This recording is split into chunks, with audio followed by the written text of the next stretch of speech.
आज की कहानी का शीर्षक है एक पहाड़ी लड़की और संत की कहानी। कभी कभी साधारण से दिखने वाले लोग भी हमें वह ज्ञान दे देते हैं जो कि हमें जीवन भर खोज खोज कर भी नहीं मिलता। ऐसी एक कहानी संत रामनाथ की है। एक छोटी पहाड़ी बच्ची ने उन्हें जाने अनजाने में एक ऐसा सूत्र दे दिया कि उनका भारी जीवन एकदम से हल्का हो गया।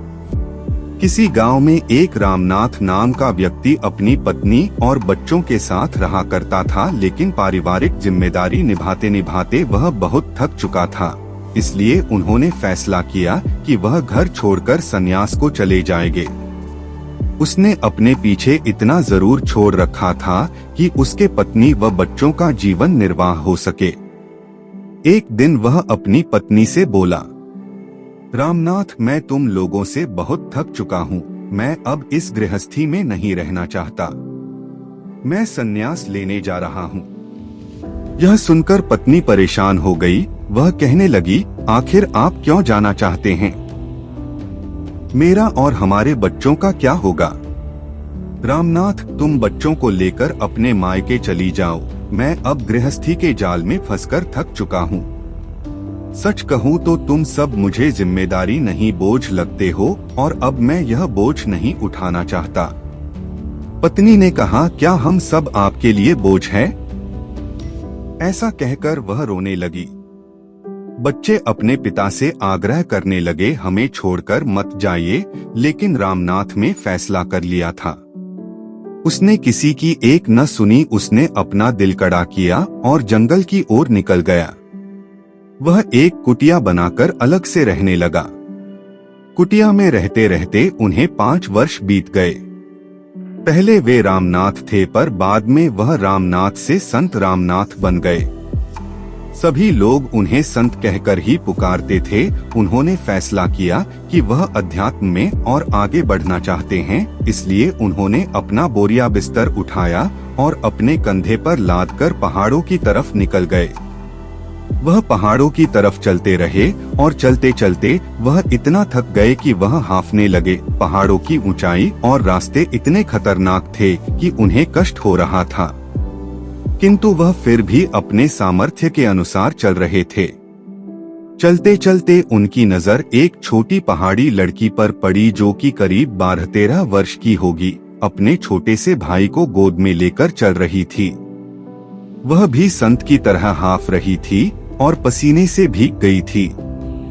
संत को उस लड़की पर दया आई। वह सोचने लगे, इतनी छोटी बच्ची और ऊपर से अपने छोटे भाई को गोद में उठाकर ले जा रही है, इसे इतना बोझ महसूस हो रहा होगा।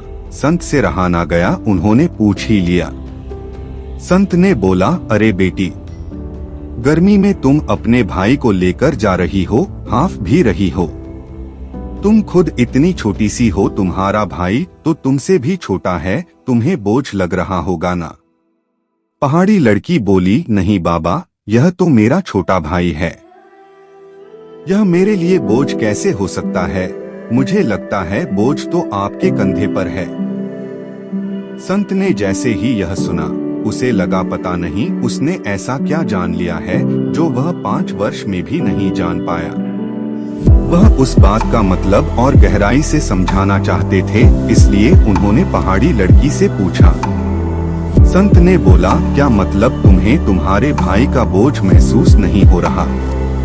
यदि किसी तराजू में मेरा सामान और तुम्हारे भाई को रख दिया जाए तो निश्चित ही तुम्हारा भाई भारी होगा।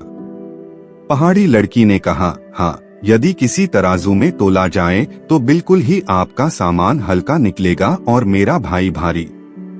लेकिन मेरे पास मेरा भाई है और आपके पास आपका सामान। तराजू तो भार नापने का एक यंत्र है, लेकिन मेरे भाई और आपके सामान में भिन्नताएं हैं। मैं अपने भाई से प्रेम करती हूँ, इसलिए मुझे यह बोझ भी बोझ नहीं लग रहा, और आप अपने सामान से प्रेम नहीं कर सकते क्योंकि ये सामान है, इसलिए यह हल्का सामान भी आपको बोझ लग रहा है। इतना कहते ही वह लड़की अपने रास्ते निकल गई।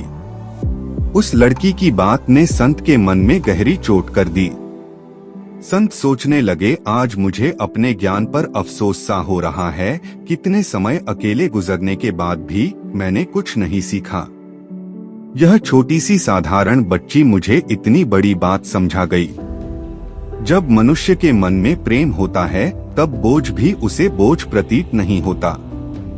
इसके विपरीत जब मनुष्य के मन में परेशानियां होती है तब उसे कोई हल्की चीज भी भारी बोझ के समान लग सकती है। जैसे कि मैंने अपने परिवार को त्याग दिया, मैंने कभी उनसे प्रेम ही नहीं किया था, इसलिए वह लोग मुझे बोझ की तरह प्रतीत होते थे। संत रामनाथ को अपनी गलती का एहसास हुआ। 5 वर्ष हो गए मैंने उन्हें देखा तक नहीं, वह किस हाल में होंगे। रामनाथ बहुत थके हुए थे, लेकिन उनके मन में अपने परिवार से मिलने की इतनी तीव्र इच्छा हुई कि यह इच्छा प्रेम में बदल गई और वह अपनी थकान भूलकर तुरंत अपने परिवार से मिलने चले गए। हमारा जीवन हमें बोझ तब लगने लगता है जब वहाँ प्रेम मौजूद नहीं होता, और जहाँ प्रेम होता है वहाँ हम बड़े से बड़ा बोझ, दुख, परेशानी, सब चीजों से निपटने के लिए तैयार हो जाते हैं। हेलो दोस्तों, उम्मीद है कि आपको ये स्टोरी अच्छी लगी होगी। स्टोरी अच्छी लगी हो तो स्टोरी को लाइक और अपने दोस्तों के साथ शेयर करें। तो मिलते हैं फिर ऐसी ही स्टोरी में नेक्स्ट स्टोरी वीडियो में। अगर आप इस चैनल पर नए हैं तो आप मेरे इस YouTube चैनल स्टोरी अड्डा बाय AP को सब्सक्राइब करें। Thanks for watching.